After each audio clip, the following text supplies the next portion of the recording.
Good evening, everyone. I'm Nicola Di Cosmo from the School of Historical Studies, and I'd like to welcome everyone to our S.T. Lee lecture in Historical Studies.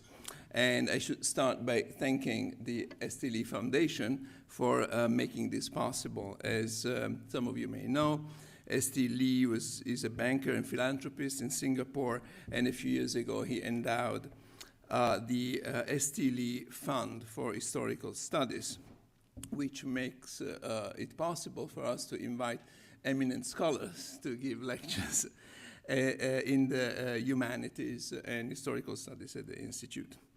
I also would like to thank the Institute staff for the great help that they've given us in setting up this event. Our guest lecturer today is Josh Fogel, a sinologist, historian, and a translator who specializes in the history of modern China, and especially in the cultural and political relations between China and Japan.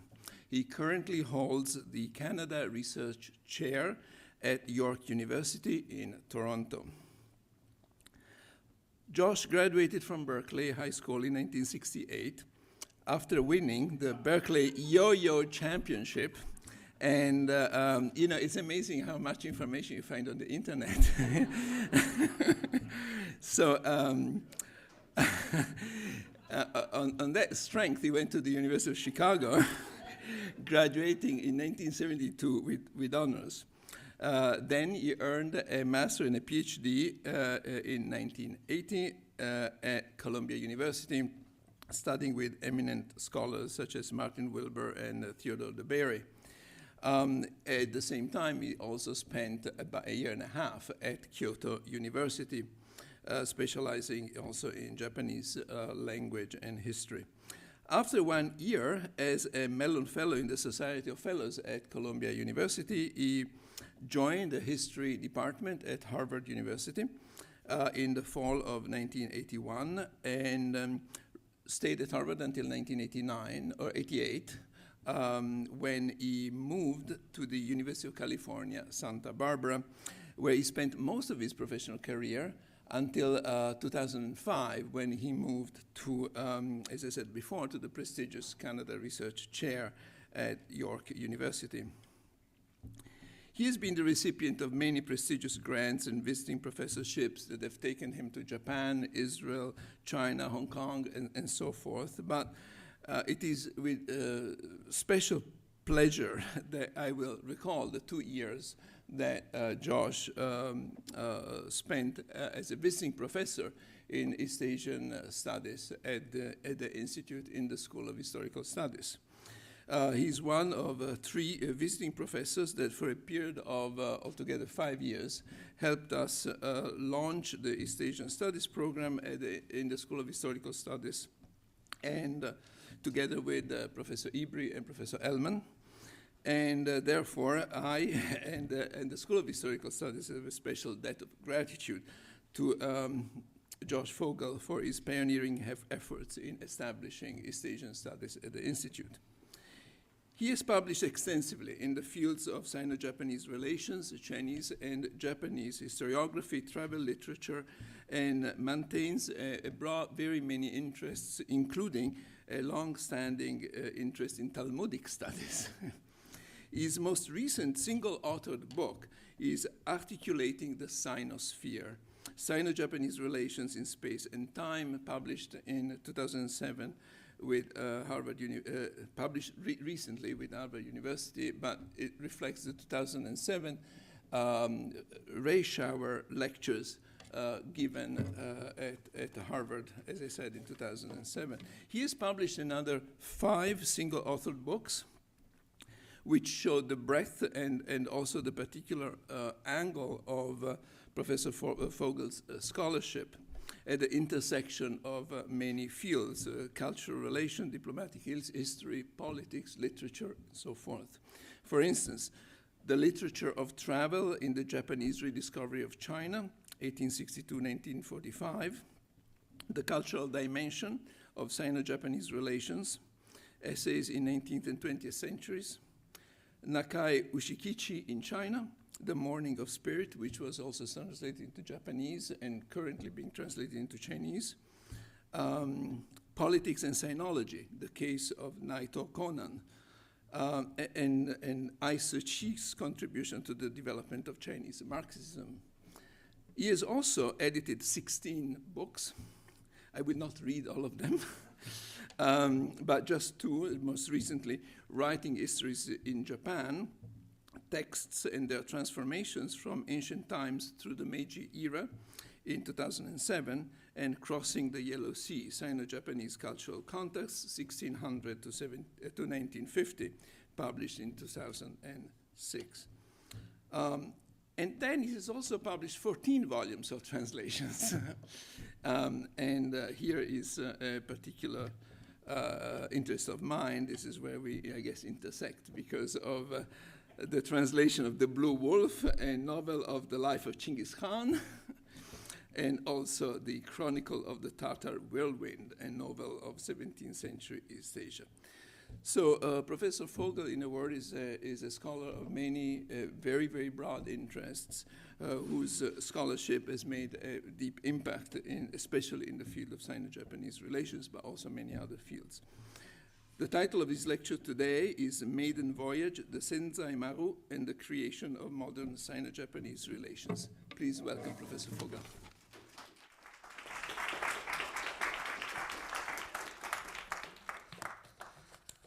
Oh, thank you, Nicola. That's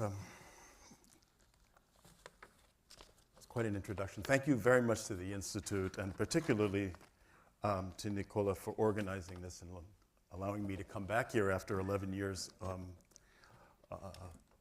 not having stepped foot in Princeton. This has been wonderful today. I've been interested in this voyage that took place in 1862 for over 30 years, and but just never had the time to put it together and write it down. But the good thing I discovered, it's just another project would always come along and grab my interest, or a translation, and so I would put it aside. But the good thing about not finishing something for over 3 decades is that other people work on the subject. Nobody, unfortunately, writing in English, but scholars in Asia, and then documents are found, and in this case, an entire trove of Chinese language materials was discovered. So having not written this up 30 years ago, but having waited until this last year, when this is the cover of the book that will be coming out later this year, I've been able to take advantage of events that happened in the interim. Now, I have to go back a little bit before 1862 to fill in the temporal background to this event that I'll describe in almost microscopic detail, not here today, but in the book. In the 1850s, throughout the 1850s, China was in a state of civil war. The Great Taiping Rebellion was running rampant over large swaths of China. Ultimately, over 20 million people would die because of both the war and dislocations and starvation and disease and so on. China was a mess at that time. And in Japan, from the early 1850s, Commodore Perry had arrived and threatened that if they didn't open up, it would be bad news, and he returned. 1853, he first arrived, he returned the next year.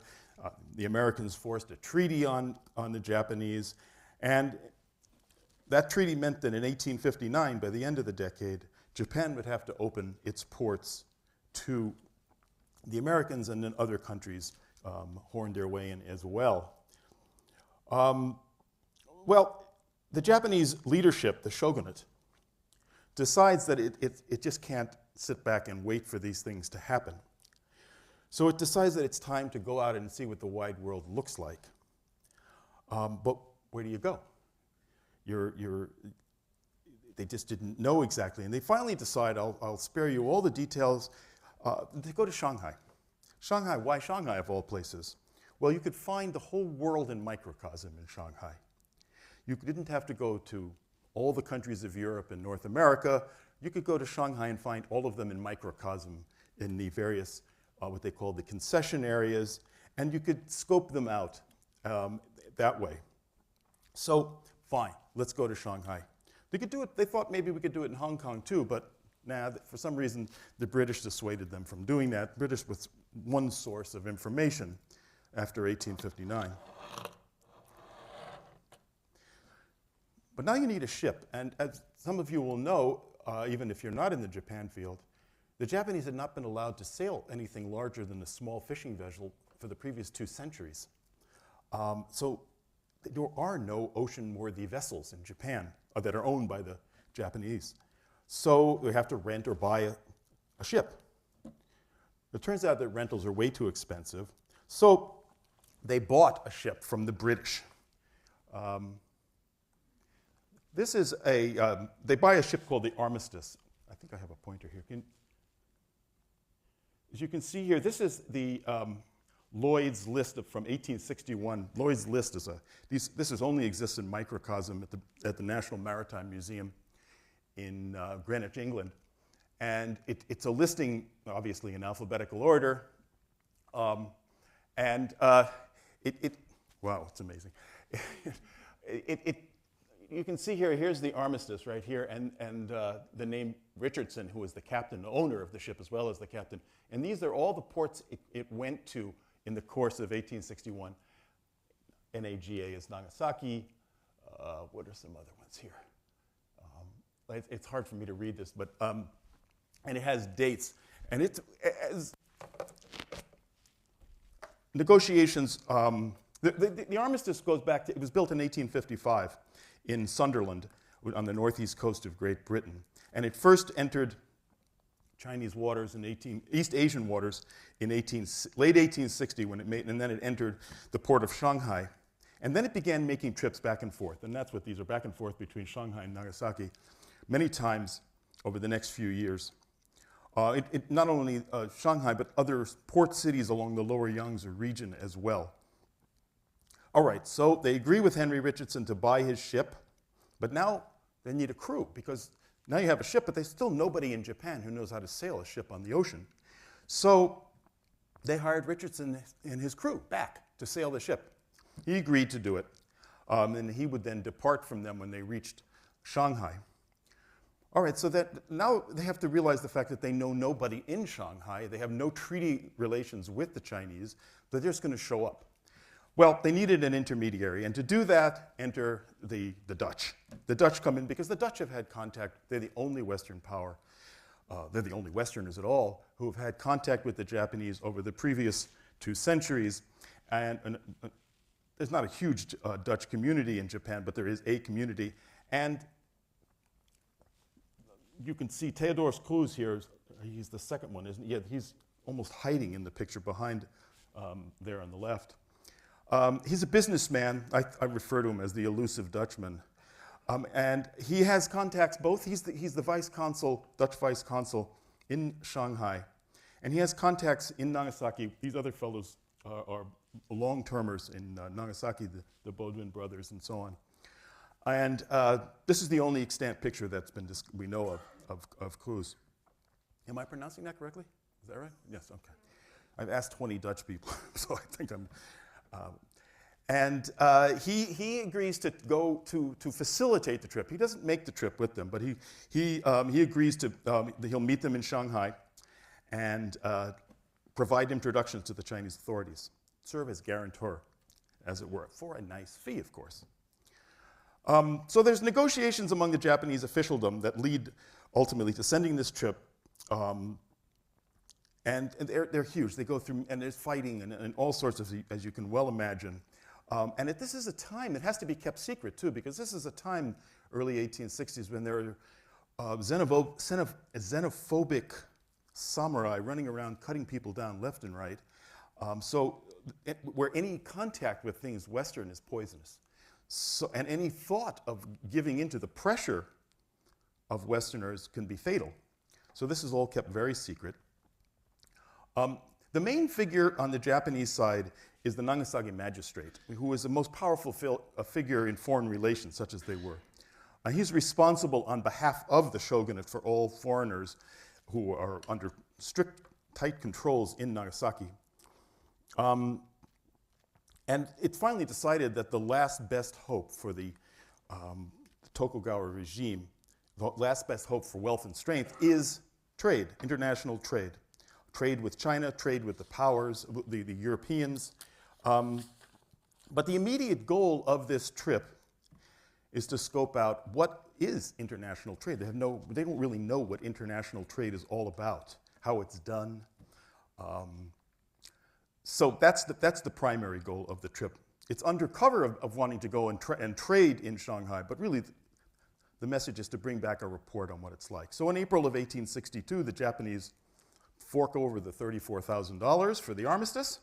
It comes into their hands the next month, and they promptly rename it the Senzaimaru. We have, unfortunately, no pictures of the Senzaimaru, but here's an ad that Cruz put in the North China Herald. This is what a page of the North China Herald looks like, and then I blew up this tiny little thing of him. In those days, when you have I'm sure many of you know this, but in those days when you had a consulate far, far from home, it's an overnight flight now, but of course it's a long trip. Businessmen would often serve as consuls or vice consuls, and they would wear several hats simultaneously. So Cruz was a businessman first and foremost, but he also served as the Dutch vice consul. So who traveled on the Senzaimaru? Well, there are 51 Japanese. They include shogunal officials, deckhands, cooks.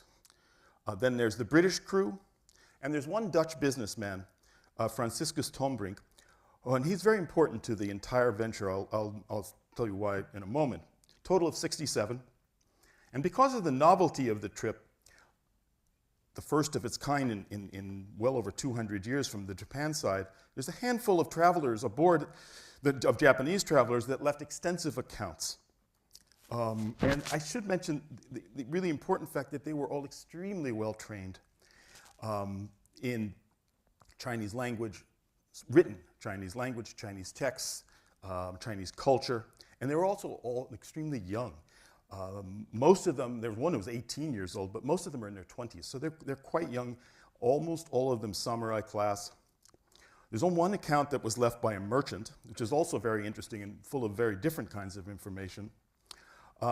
We don't know how individuals precisely were chosen by their domains, or once chosen were accepted by the Nagasaki magistrate to make the trip. The most famous person on the trip, known to all people here's a drawing. This is the best we can do on the Senzaimaru. If you look really carefully, those of you who know Japanese, you can see that Matsudaira was he's the one merchant that left an account. He's written the character Senzaimaru here. But that's about as good as it gets, unfortunately. This is the most famous person, Takasumi Shinsaku. He was 22 at the time he made this trip. And because he becomes so famous afterwards, retrospectively, he becomes the most famous person on this voyage. He went in the capacity, as did all of the samurais who left accounts, other than the one who I just mentioned. He went in the capacity of an attendant to an official of the Tokugawa shogunate. There's a very ironic fact here, to put it mildly. He came from one of the most anti-shogunal domains at the time, Choshu domain, and he was one of the fiercest of firebrands among the local samurai. In his late teen years, he began studying military science, Confucianism, and the virulently anti-shogunal politics at the academy of his mentor, Yoshida Shoin, who was even more famous. And Yoshida Shoin recognized him as a brilliant young firebrand. And he earned the favor of the daimyo, the feudal lord of Choshu domain. And they somehow managed to get him aboard the Senzaimaru. They offered what was euphemistically referred to as a gift to an official. It was a bribe, of course. And they was able to have him listed as an attendant. This is what his lord said to him, as he reports it at the beginning of his diary. I have learned that shogunal officials are going to make a trip in Chinese ports. You shall accompany them and quietly make your way to those Chinese ports, where you shall investigate current conditions there and ways to control the barbarians. You are to report back to your domain afterwards, exclamation point. Now, throughout the many writings from this trip, Takasumi Shinsaku used the term barbarian as synonymous with Westerners. The only time he would use something else was when he had to distinguish between one kind of Western or another. So then it's French barbarians and British barbarians. But they're all barbarians. There's no two ways about that.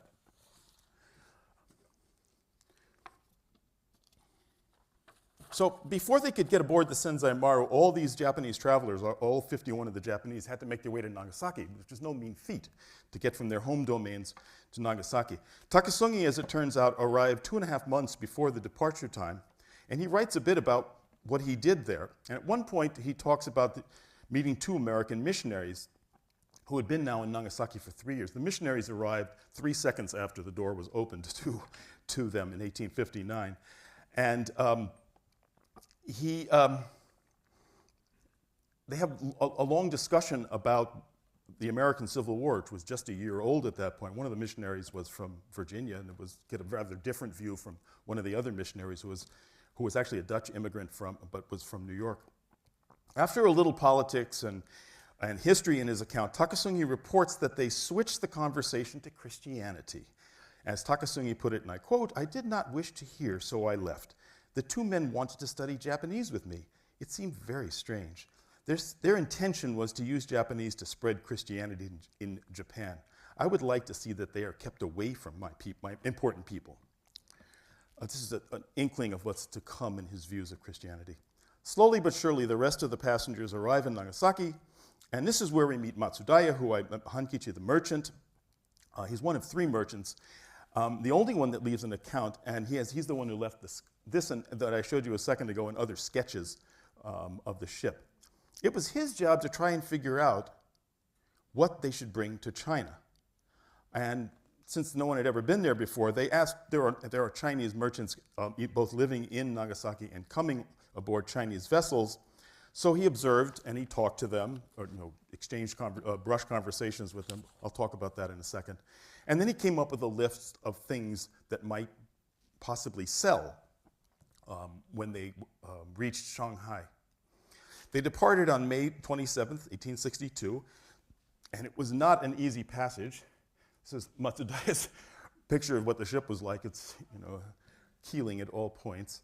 Very rough seas at first, and everybody was nauseous constantly.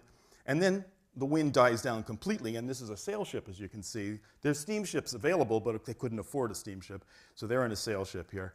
And they don't move for a long period of time, and while they're not moving, they run out of drinking water. And they ration it very sharply. None of these events were the least bit surprising to Captain Richardson. He'd made many, many voyages all over the world. But our maritime newbies here, the New Japanese, were alternately distressed and, of course, quite nauseous. I have another picture. This is what a bird's eye view that Matsudaya gave of the ship. I'm not going to go into great detail. It took me a very long time to decipher what he even was writing here. I asked 2 friends in Asia. I got 2 entirely different answers for what these characters were. Anyway, this is a bird's eye view of what the ship looked like in his drawing. Well, early in the voyage, Takasungi Shinsaku begins chatting with a Japanese deckhand, shortly as they leave the port of Nagasaki. And to his great surprise, he learns that this deckhand, heaven forfend, is a samurai. This is really in a very déclassé kind of employment. A samurai from Satsuma domain in the island of Kyushu. And the other equally anti-shogunal domain in Japan at the time. This is a picture of the guy. His name was Godai Tomoatsu. Now, Godai had gone down and somehow tried to get himself, I don't know how he was planning to do this, but he tried very hard through contacts to get aboard the Senzaimaru, but he was unable to do so. But he somehow slipped in as a deckhand. And he is carrying around with him, this stuns Takasungi, he's carrying around with him over $100,000 in cash to buy a battleship for Satsuma. Remember, Japan is a feudal society, and each of these people are going off on behalf, not of Japan, they're going on behalf of their own domains. And he's going to buy this battleship. The idea is he's then going to attack and bring down, his domain will attack and bring down the Tokugawa regime, which they in fact do. But that's getting ahead of us here. So he's very impressed. Tak-sing is very impressed that, that someone had that kind of foresight. And he's thinking, why didn't I think of that? Remember, he's 22, and Godai is, 26 at the time. So they're young people. Eventually, land comes into sight, and we get this kind of a picture in one of the accounts. Those are a picture of the Saddle Islands, which are not too far off the coast. And they arrive finally on June the 2nd. And what they see when they arrive in the port is flabbergasting. Hundreds of vessels. This is Nagasaki to the 10th degree. There are every possible size and shape, Chinese and foreign. Was like out of a fairy tale.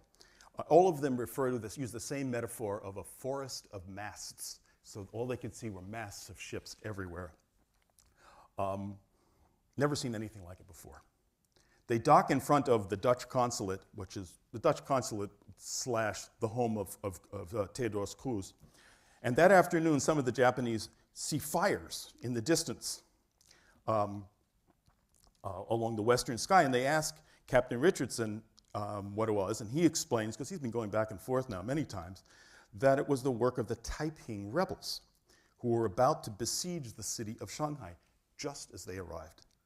Now, the Japanese knew all about they knew something about the Taiping Rebellion, I should say. News had come to Nagasaki both from Chinese and Westerners who were making this trip, but no Japanese had ever seen, even at a distance, the Taipings.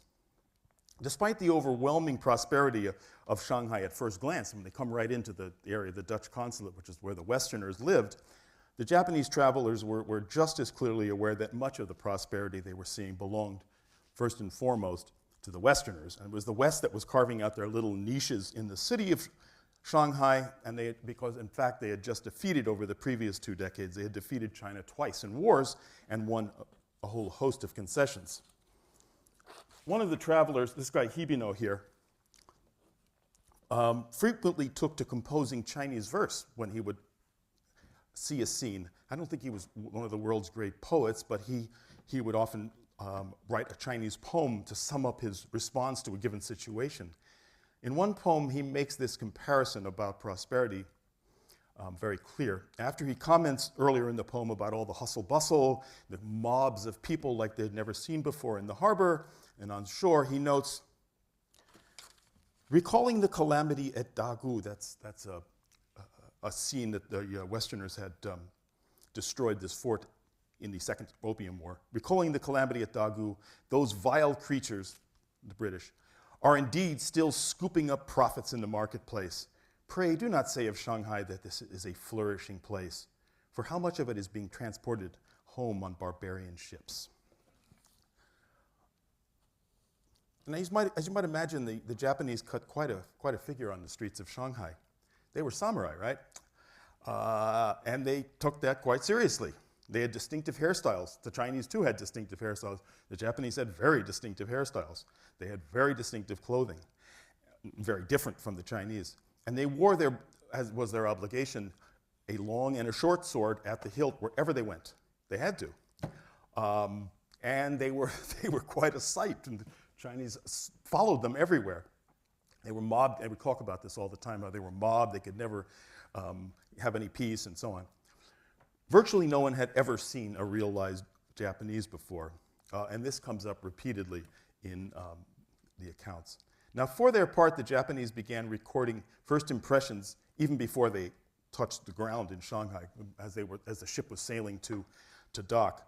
One thing they knew all too well before even leaving Japan was that Shanghai was not entirely a Chinese city. Of course, there were the Manchu overlords, but that doesn't really come into play in their minds. Shanghai is very far from Beijing, and so on. But what bothered them most was the widespread Western presence. This was an annoyance they had to work with to get into the city, of course. They had to use the Dutch and so on, but they did not like having to do so. They were clearly bothered by how luxuriously the Westerners lived and how poorly the great mass of Chinese did. Part of this disparity was due to the benighted concessions. This is the areas that the Westerners had carved out for themselves after defeating the Chinese in the First Opium War. And part of this poverty of the Chinese was visible to them because of masses of Chinese immigrants from the surrounding Lower Yangtze cities who had come to Shanghai, bloating the city with homeless, and they were seeking safety from the Taipings in those very concessions. They were under the impression that the Taipings would not invade the concession areas. The observations about the squalor of the Chinese living situation this was not an attack on the Chinese. It was both an attack on the West and was worry for the lack of hygienic conditions that could lead to the rapid spread of disease. Still, sometimes things are almost predictable because for all their antipathy for the Westerners, many Japanese were truly appreciated just how clean the foreign concessions were. Also, they often commented on how dirty the water was. They talked about the dead animals are floating down the river and garbage and all sorts of detritus that was being thrown off ships in the harbor. Many of the Japanese became seriously ill with dysentery in particular, and 3 of them died in Shanghai. That's a high mortality rate, 3 out of 51. What these Japanese had that few, if any, Westerners had, though, prior to arrival, was a thorough education, as I said a moment ago, in written Chinese, knowledge of Chinese classics, Chinese culture. And this made communication via writing something not only possible, but could reach a high level very quickly. And this is known as what I will refer to as the brush conversation. And it's difficult to overestimate the importance of this brush conversation interactions between Chinese and Japanese. In the absence of a shared spoken language, all East Asians who would have been trained from an early age in the literary Chinese language and Chinese culture possess this capacity. All you need is a brush, ink, and a piece of paper, and you could have a quote-unquote conversation. And the Japanese often learned this to their surprise. And you could have a discussion, as they did, on everything from very minor things like bargaining in a store to much more high-level philosophy and diplomacy, politics, etc. Embedded in the use of the literary language was a wealth of reference rooted in Chinese cultural and literary history, which would, as I've said now, been as familiar to Japanese as to Chinese. So it's almost like talking. Now, one of the main, perhaps the main aim of this voyage, as I said at the beginning, was to assess the international community of Shanghai. Of course, the Japanese also wanted to get their foot in the door to trade, but assessing the West, Westerners themselves, required foreign or Western language capacity, and that was in very short supply. There was an official Dutch translator. There are long traditions of Dutch translators, and there was one aboard the ship. But he was attached to the shogunal officials, and he went with them everywhere. The authors of our travel accounts had little to do with him. One of the samurai attendants had acquired a smattering of English, and that basically helped him when he could read newspaper titles, but that was about it. It was like the North China Herald. In any event, our visitors gained their insights into the West via the Chinese, for the most part. Now, what were they looking to get from the West? Well, aside from the obvious how-tos of international behavior, the more telling reason to observe Westerners was to try to understand how to make a state or how to make a nation strong. This is something the Chinese clearly could not teach them.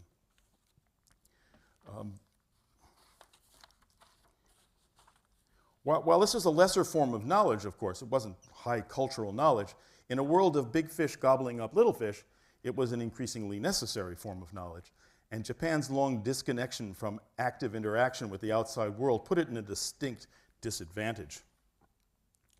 Now, Takasungi Shinsaku is always ready to offer an opinion about these things, and he has the following brush conversation at one point with a Chinese. And he says to the Chinese, this is just a taste of what these are like. There's so many of them in the accounts there. He says, ever since Yao and Shun, those are mythical sage kings of high antiquity, your country has been one of, he's talking to a Chinese, your country has been one of magnificent character. Lately, though, what is it with the rampant lawless behavior of those trivial barbarians from the West? The Chinese guy says, our national destiny is gradually now going into decline. It is the same old sadness that since antiquity, as with the 5 barbarians during the Jin dynasty, the Uyghurs during the Tang, and the Liao Jin and Xixia during the Song. These are all foreign conquest dynasties. Takasungi says, The gradual decline of national destiny is a result of the sovereigns and ministers not attaining the proper way. If the sovereign and his ministers did so, how could there be a moral collapse? The recent decline of your country is simply a self-inflicted calamity. There is no reason to refer to it as the mandate of heaven. In other words, it's not one dynasty conquering another and then saying that must be the mandate of heaven. You guys are to blame. And the Chinese guys respond, so true, oh, so true. The bottom line for Takasungi, and this is in an effort, as he tries many times, just to cut through empty rhetoric, was that China's present problems were of our own making and due primarily to political ineptitude, a point of view which, in this case, his Chinese interlocutor apparently agreed. At the same time, Takasungi detested the way the Westerners were treating the Chinese people, and he was deeply sympathetic to them. Many times during their stay, the Japanese had either minor altercations or more often outsized reactions to perceived slights by Westerners in the city. On 2 different occasions, Japanese found themselves outside the city after the gates. There are 8, Shanghai used to be a walled city. It had 8 gates that are guarded mostly by Westerners at this time, and they have curfews.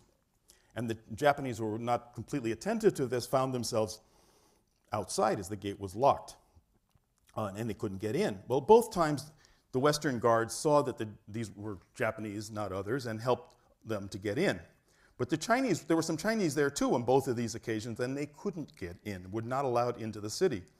And in both instances, the Japanese respond with sadness for the Chinese because they're so weak before Westerners in their own country. The condescension and the arrogance, the perceived arrogance of Westerners for China and the Chinese, and the resignation of the Chinese in the face of it are all but tragic in their eyes, Japanese eyes. Japanese were dumbfounded by what I call here a kind of Chinese malaise, their passivity, their acceptance of their contemporary fate vis-a-vis the Westerners. Takasungi made the boldest response to this. He says, how sad that the Chinese labor for the foreigners. Our country really must defend against this. That's the bottom line. They can't come to Japan. Now, even that is a fairly meek response, but it got worse as the Japanese soon realized that the Qing dynasty had come to rely on the foreigners. There were British and French troops to fight off the Taiping rebels. The Chinese had proven inept. The Taipings were doing quite well at different times, and there were now British and French troops fighting for the Qing, on behalf, had been hired by the Qing. The Japanese knew that these British and French were taking advantage of the Qing for their own nefarious ends, and by strengthening their own holdings, shall we say, in China. Several Japanese observed Qing armed forces training and were underwhelmed, to say the least. They also made numerous visits to sites of Western armaments, Western troop training, and that they were quite impressed by. Many times they asked Chinese interlocutors about over-reliance on the West to defeat the Taipings, and they never liked the answers they got. As Hibino put it, invoking what I think this is a Chinese aphorism, and I quote, chasing the fox away while attracting the tiger. Why are they doing something so terribly foolish? Despite this predatory behavior by Westerners, the Japanese still found space to admit grudging admiration for the advanced Western technical achievements, for the simple reason that the Japanese wanted it for themselves. They wanted to learn as much as they could, but with no Western language ability, they were at a distinct disadvantage. On several occasions, Takasungi visited a longtime Western missionary named William Muirhead from the London Missionary Society in Shanghai. Muirhead knew Chinese quite well. He'd been living in China since 1848. And Takasungi borrowed a number of texts that Muirhead had acquired to learn more about the Taipings, and he copied them out by hand, longhand. Takasungi also noted that Muirhead ran a medical clinic. He was a doctor. And that missionaries often combined proselytizing with medicine, which the Japanese, and I quote, had to be prepared to keep this at bay, end quote. They also found in Muirhead's library a number of missionary translations into Chinese of Western scientific and mathematical texts, which they found very interesting. Now, as I understand things after all these years, 3 decades of working on this and reading these travel writings, the Japanese understood a deeply interconnected kind of triple threat facing the contemporary Chinese scene. Yes, the overall mission of the Senzaimaru was to assess the West and Westerner presence. And yes, they could learn stuff from the West. But the problems facing China could so easily, if allowed to proceed, show up at Japan's door. So the triple threat then was opium, Christianity, and the Taipings themselves. And lurking behind and within all three was the Western imperialists. Now, the scourge of opium was well known and feared by the Japanese, at least as early as the first information on the Opium War filtered into Japan 2 decades previous. The Japanese were all too aware that no one forced the Chinese to smoke opium. But they also clearly and correctly identified the bad guys here as the Western drug dealers. We call them, opium dealers and all kinds of nice names, but these were drug dealers. The Japanese had any number of personal interactions with Chinese addicts to know what they were dealing with and to vociferously argue against ever allowing these drug dealers into Japan. What relationship, though, did opium have to Christianity, you might ask? Well, I'm glad you did. Now, the Japanese saw quickly that the opium problem wasn't just a scenario of victimizers and victims, because the Chinese were also now trafficking in opium. It was a cash crop in certain parts of China. The editor of Shanbao, the most prominent Chinese newspaper in Shanghai, estimated that there were 1,000 opium dens at this time, 1,000 opium dens in Shanghai alone. Takasungi Shinsaku took the lead in questioning Chinese that he met about opium itself and the Opium War of 20 years previous. He asked a number of Chinese if Lin Zexu and Chen Huacheng, these were heroes of the Opium War, were widely revered by their countrymen. And they didn't seem to be. He scoured Shanghai bookstores for texts about the Opium War, couldn't find anything.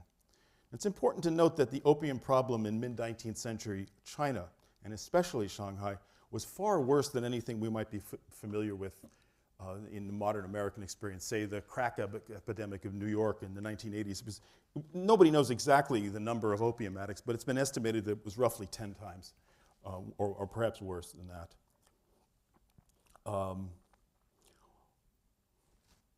Out of one side of our mouths, then, the barbarians, the Westerners, were preaching Christianity, and out of the other side, they were demanding the right to deal drugs. From the Japanese perspective, both were poisons, and Westerners were insisting on doing both, selling drugs and preaching, proselytizing. Now, it's true that some Christian missionaries tried to help Chinese opium addicts and did oppose the selling of opium, but none of the Japanese mentioned this. They may not even have known. In their eyes, Christianity was as poisonous to the soul as opium was to the body. The Japanese had a highly unpleasant confrontation with several Chinese, but let me quote directly from one of the Japanese travel accounts on this score. This is one of the travel writers by the name of Notomi. He says, "One day, two Chinese students, paid us a visit. I was sick in bed. Almost everyone on the trip got sick at some point, and usually some sort of dysentery. So I was sick in bed. Several of my colleagues in the same room exchanged a brushed conversation with them. At one point, one of the students asked me, 'Does your country believe in Catholicism or Protestantism?' I replied, 'In the past, those religions were proselytized in our country and became enemies of the state. Thus, our country banned Christianity.'" This is definitely true. The student said, "Then you gentlemen have never seen the Bible, have you? We've brought it along today and thought we'd present a copy to you." Well, a colleague of mine took it, looked it over. This was the heterodox work of Jesus. He got very irritated. He threw it aside, and a huge argument involving everyone ensued. Finally, we showed them the door. The next day, though, they returned, but we didn't allow them inside, so they just stood outside the door. Now, this particular misadventure might have ended there, but the same two Chinese students found an accomplice in the local magistrate. They gave him the Bible now to pass along to Notomi when they next met. So now it's the local official comes. "My colleagues were fuming," and he writes, "and denouncing this local official. They drove the Chinese students away. They wanted to give us this book," the Bible that is. "Apparently they swallowed this bitter taste of being tossed out and never came back. Ugh. Even intellectuals in China believe this rubbish. How much more serious a problem is this for ordinary folk?" Well, now, if the Chinese were inheritors of a great tradition, how had they, even a few of them, succumbed to Christian proselytizers? Notomi asks himself this question, and he goes on and answers in the following way. In order to get simple people to join their religion, they first gave them a lot of money. And thus, there were numerous destitute people who, irrespective of the qualities of their religious beliefs, entered the faith as a way to be able to eke out a living. And this religion, Christianity, has come to be quite prosperous throughout China. I have also heard that Westerners have built hospitals in Shanghai and invited many gravely ill people to come for a cure. Their medicine, they claim, their medicines are all given by order of God. Recovery from illness is also due to God's rescue of them, not necessarily the talents of the doctors. They thus explain to people that this is God's favor. Westerners are really quite proficient at medicine, and China's inept doctors cannot be compared to them. Simple folk are only too happy to protect their lives, and they do indeed believe in God's rescue and thus come to consciously devote themselves to Christianity. Yeah, well, maybe there's maybe something to that, I don't know. But meanwhile, there were roughly 1 million other Christians who were knocking at Shanghai's door right then. Knocking on Shanghai's gates, I should say. And in a last-ditch effort to topple the Qing dynasty. And these were the Taipings, who were also Christians. By 1862, the West had given up on the Taiping-style Christianity. That's a whole other story to deal with, but Taipings had a different kind of Christianity. The Westerners decided that it wasn't for them. And now the Westerners were aiding the Qing dynasty to destroy the rebels, at least in part because the Taipings had a draconian anti-opium policy, an anti-opium policy that was very similar to the one the communists used to rid China of opium about 100 years later, a little less. There had been fighting all around Shanghai, the Shanghai area, and the Japanese did, as I said before, hear gunfire 2 days after arriving in port. They knew of the ongoing rebellion. The news had filtered back to Japan for some time, and it was a cause of both, on the one hand, of excitement and also unease. Takasungi tried many times to actually find a real live Taiping, or to see them in action, if not to meet one in person, but he was unsuccessful. Several times in his diaries, he mentions the excitement that he felt every time he heard gunfire, and possibility emerged on the horizon that he might meet one, but again, he never did. Others, though, were less excited, considerably less. They were dismissive of the Taipings. Notomi, who I've quoted several times now, blamed the whole Taiping debacle on the odious presence of Christianity in Shanghai. Takasungi, too, although thrilled that the Taipings might defeat the foreign armies, nonetheless had no sympathy for the Taipings because of their Christianity. He spews venom many times on them. Whether it was the Taiping scourge or the evil foreign religion or widespread the Western presence there or opium, Takasungi was angry that the Chinese weren't doing enough of anything.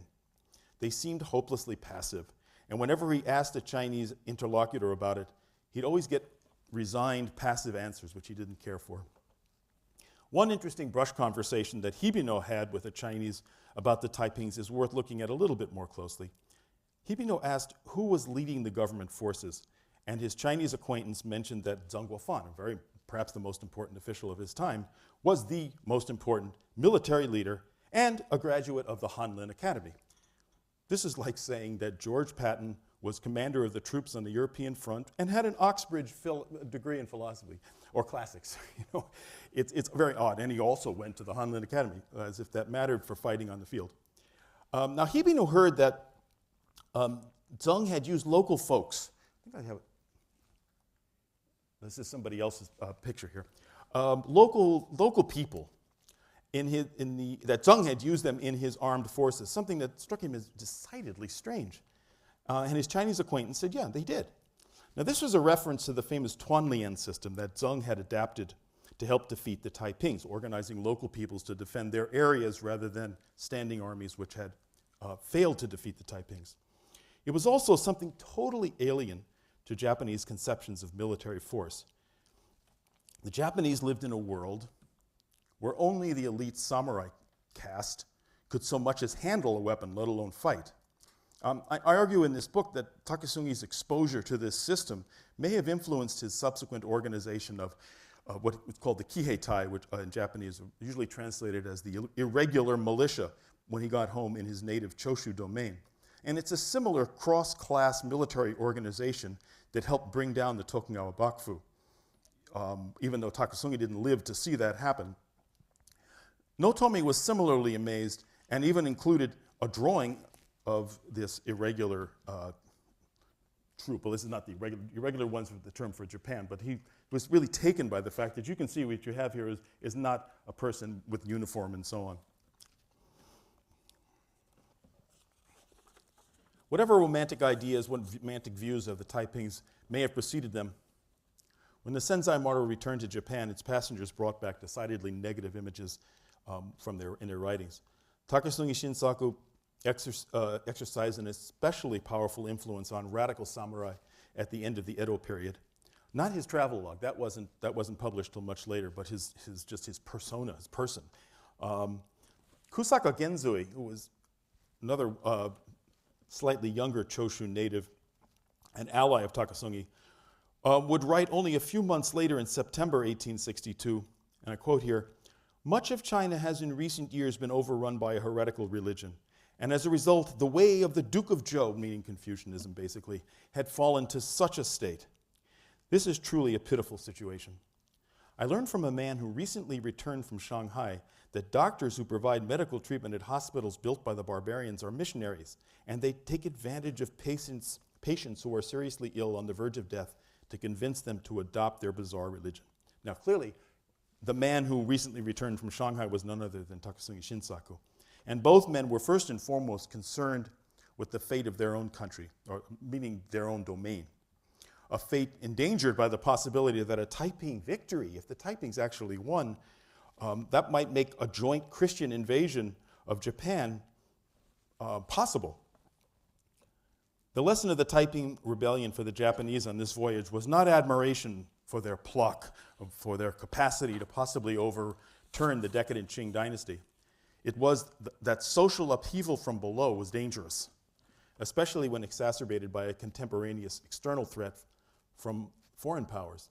And the solution, though, in Choshu domain at least, was this Kiheitai, the irregular militia that Takasungi would organize.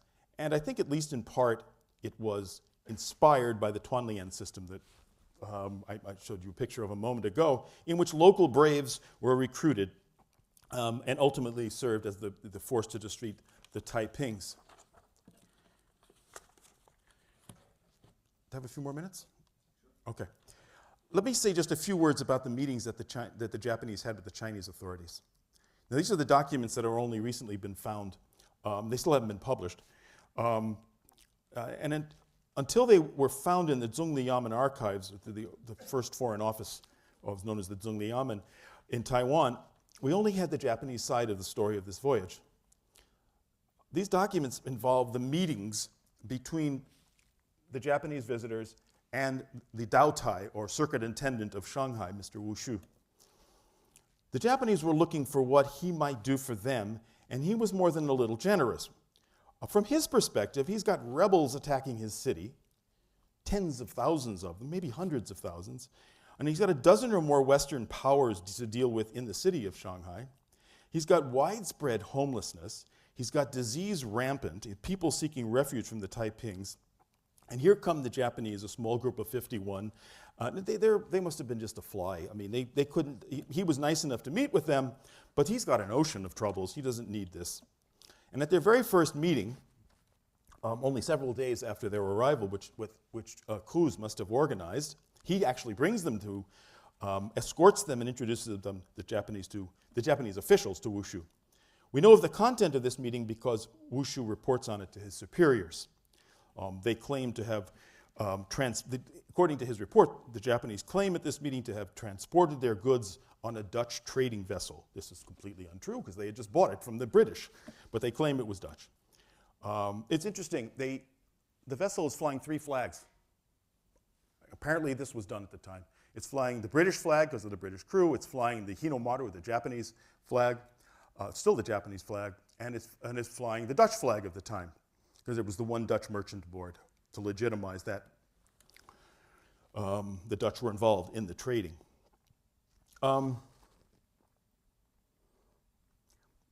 So they claim they've transported their goods on a Dutch trading vessel, but since they have no diplomatic or commercial ties with China, they had no business really being there. Wu Shu explained that he would allow them to sell their goods and then be gone, pronto, and don't ever come back so rashly again. He uses the word rash several times. This is part of one of his reports to his superiors in the Foreign Office, the Zhongli-Yamen. However, in consideration of the fact that they'd come such a great distance over the sea, I could not bear to turn them down. They have transported their goods in a Dutch vessel, and they have gone through the customs with the help of the Dutch. I have taken into consideration the court's pleasure in cherishing men from afar, and planning for their convenience allowed them to promptly sell the items as Dutch goods. I have not, however, allowed them to purchase Chinese commodities. They did anyway. And I instructed them that they must speedily return home aboard that Dutch vessel, and not rashly to come here again. They listened and replied that they would be all happy to comply. Their attitude and language at this time was exceptionally submissive. Furthermore, Dutch Consul Cruz said, and I quote, "For over 200 years the Dutch have traded with Japan, and the friendship between us has grown profound. I could not prevent the officials here from coming on the merchant vessel of the pertinent country." I don't know why, but he says that. "Together with their merchants and produce. We have gone through all the customs procedures, and as soon as they have sold all their goods, I guarantee that they will return home immediately without buying any Chinese goods." Okay. The statement about the Senzaimaru being Dutch remains a problem for me. I don't understand. 2 days after this meeting, the North China Herald published an article in which the provenance of the ship was explained, briefly, but it was explained, that it had been British and was bought by the Japanese. When it came into port, as I say, it was flying 3 flags, perhaps to confuse everybody. In this time, before instantaneous communications, Wu Shu had to make a decision on the spot, and then hope that his superiors would agree with it. If they didn't, he would be in trouble. If they did, he would win merit for it. And as I said, he had a full plate in the summer of 1862 to deal with. It may also help us to understand the picture he paints in his report of how deferential the Japanese were. In other words, he's saying to his superiors, everything's okay, it's in my hands, not to worry. Well, Wu Shu later reports on a return visit he paid to the Japanese, where the officials, the Japanese officials were residing, this hotel residence. And this time, Cruz does not come along.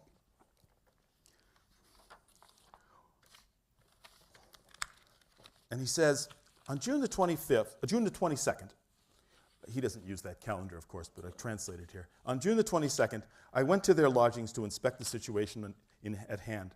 According to them, because of the chaos engendered by the long-haired bandits, that's the Taipings, the goods we brought on this voyage have not been easy to dispose of, and we have incurred losses. He's quoting them saying this. Because of the great distance covered in coming to this foreign land, we were unfamiliar with the local climate and topography, and 3 of our merchants died. As soon as we have sold the remainder of our goods, we plan to return home. Now you can almost hear the violins in the background as he's writing this.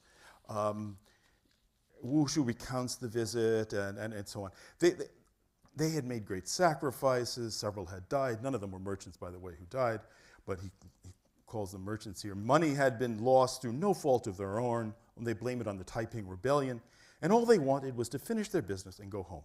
The almost whining tone here, as conveyed by Wu, might make a cynical reader wonder, wouldn't the Japanese have known that about the Taipings before leaving Nagasaki, and perhaps have bided their time accordingly? Why didn't they wait a while, at least until the coast was clear? However, we know why they came, and commerce was entirely secondary, and that leads one to question what they were really after. They'd come to Shanghai to see how the rules of the game of international trade and politics were played, and they saw it all in spades right there as practiced in Shanghai. Taipings or no Taipings, time was of the essence for Japan. So Wu Shu reported to the Zhongli-Yamen about all this, and he phrased the Japanese failure to sell their goods as a positive thing because it might militate against their attempting a return trip. In any event, everything is under control, no need to worry, Wu Shu's at the helm, don't bother, don't get upset. So what followed in the wake of the Senzaimaru was a lot of debate within the hierarchy of the Zhongli-Yamen. Now it goes on months because we have real reports moving through real hands. And it goes on for a number of months. And we find out that there are three kinds of countries in the world with which the Qing dynasty had contact. There are trading countries that have treaties. There are trading countries without treaties. And there are everyone else, the non-trading, non-treaty countries. And Japan was in that third category, and it wanted into the second category. So they didn't want a treaty. They didn't want an embassy in Beijing. They would have been refused without a second thought. All they wanted was to be able to trade, and only in Shanghai. They weren't even going beyond that. This jockeying went on for a number of months, as I said, and at one point Wu Shu let on that the Japanese were after somewhat more. He says they want a consulate, they want a house to rent in which the consulate would be placed, and they want to see to their own customs duty so that they don't have to rely on an intermediate party, the Dutch namely, to have to pay a certain percentage. Now, why would they express desires for all this after having promised not to come back to Shanghai? It's a bit of a mystery to me, but perhaps both sides saw the writing on the wall. One thing the Japanese didn't ask for was a treaty. They just wanted to trade. I mean, this seems odd at first glance, but think that there's hundreds of millions of dollars in trade are done between People's Republic of China and Taiwan, and for a long time, and they didn't have a treaty either, to say the least. They were in a state of, theoretically, in a state of war. So this is not so foreign to even our own experience. Wu Shu and his staff then dug through the previous decades of bureaucratic correspondence to come up with a precedent to justify his having allowed the Japanese to already have visited and gone home in 1862 and to accede to their requests. His superiors were baffled and threw the ball back to Wu Shu, said, "Oh, you handle it, you just take care of it." In the end, another Chinese ship showed up 18 months later. Just as the Senzaimaru, 18 months after the Senzaimaru had left, and trade ensued. I think I should probably bring this to an end now. I've got quite a bit more, but it's important to realize that after the Senzaimaru leaves, goes back to Japan, many of the figures on it have very little impact except in their local areas. And several years later, Tokugawa Bakufu toppled. 3 years after that, in 1871, the first modern treaty is signed between Japan and China. It's a completely equal treaty. At this time, all the Westerners had imposed unequal treaties, completely unequal in terms of power relations between the Western powers and China and the Western powers in Japan. But the 1871 treaty, in the very beginning of the Meiji period, was a completely equal one. And somehow the Qing dynasty lasted another 50 years. And one doesn't normally think, the one thing that I think is most interesting for me is that there may be the influence of this cross-class military that the Senzaimaru visitors witnessed in the Shanghai area may have influenced the armies that eventually brought down the Tokugawa Bakufu. One doesn't think of the Qing teaching the Japanese democratizing kinds of influences, but I think that we have that here. Let me just show you one more picture or two. Takasungi Shinshaku tried to buy a boat, but he couldn't. He saw his buddy Godai buy a battleship, and he bought 2 revolvers. And this is one of them. Oh, this is a replica of one of them. And this is his observations of an Armstrong cannon. This is what his notebooks look like. And there's another page from it. All right, that's something else.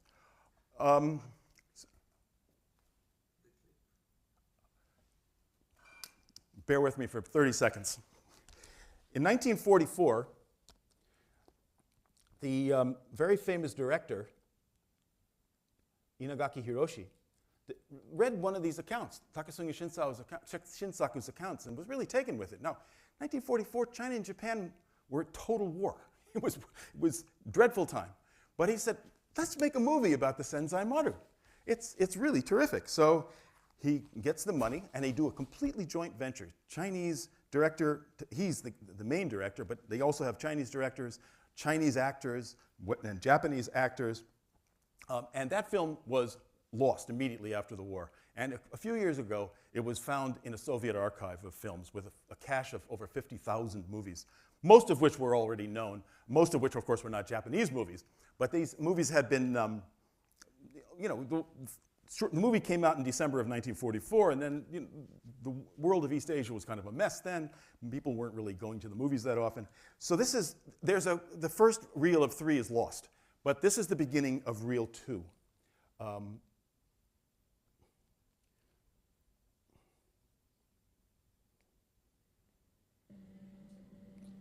This is the ship coming into the harbor in 1944/1962. And you're going to see the characters. I'll point them out to you.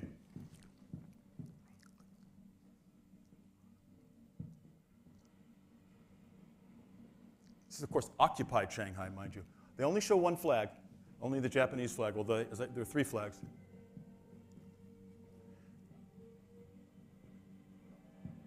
Okay, this is the guy playing Takasumi Shinsaku.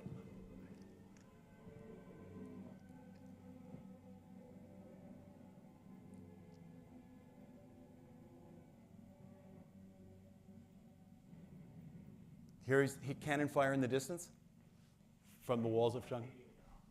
These are the shogunal officials. He's saying, oh, they're welcoming us. No, it's not, he says. War? That's the Taipings over there, he says. You didn't know that, he says. You have to know that he hates them. They don't like him very much either, but he thinks, oh, you're so stupid. You don't know that. I have a lot of clips, but I didn't realize it, that I had them on the memory stick, but that I brought. So I will end it there, and I'd be happy to answer questions. Thank you. Thank you.